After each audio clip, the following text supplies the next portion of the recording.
I'm Jordan, I'm a tiler, and I've been using the Arbortech Mini Grinder.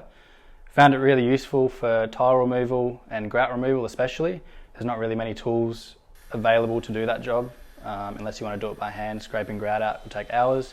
So we found this really useful, especially with the extended neck and the smaller blade size that's thinner as well. So it helps to get into tight places. If you have tiles that are against walls or in corners, you have no chance of getting to them, but with this tool you can do it. And the variable speed's really good. It gives you a lot of control, especially when you're working up towards a corner or an edge, if you want to slow things down. It's a messy job, so if you don't have dust extraction, you have dust everywhere. I've spent about an hour cleaning up in the past, but with this feature, it makes it just a couple of minutes. Usually with other grinders, the guard especially gets in your way, but with the mini grinder, that's not the case. It's nice and easy, and it pivots as you move and as you work, so that makes things easier as well.